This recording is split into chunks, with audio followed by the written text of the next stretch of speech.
કેશોદ ગ્રામ્ય પંથકમાં સગીરા સાથે દુષ્કર્મ આચરવામાં આવતા પોલીસ ફરિયાદ નોંધાઈ હતી. પોલીસે બે શખ્સોને ઝડપી પાડી ધોરણસરની કાર્યવાહી હાથ ધરી છે. આ ઘટના અંગે મળતી વિગત મુજબ સગીરા રાત્રિના ઘરે હતી. તે સમયે બે શખ્સો તેમના ઘરે પહોંચ્યા હતા, જેમાં એક શખ્સ દ્વારા દુષ્કર્મ આચરવામાં આવ્યું હતું, જ્યારે બીજા શખ્સે મદદગારી કરી હતી.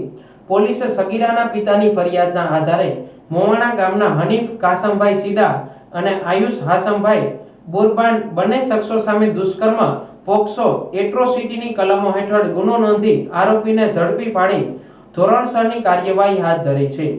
આ ઘટનાની એસટી સેલના ડીવાયએસપી રવિરાજસિંહ પરમાર તપાસ ચલાવી રહ્યા છે.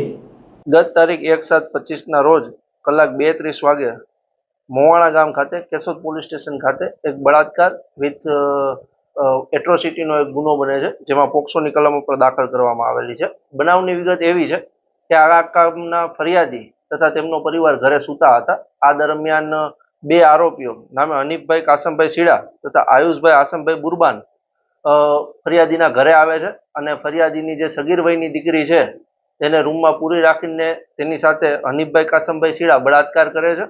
અને આ સમય દરમિયાન જે અન્ય આરોપી છે આયુષભાઈ આસમભાઈ બુરબાન તે આ ગુનાની મદદગારીમાં સાથે રહે છે.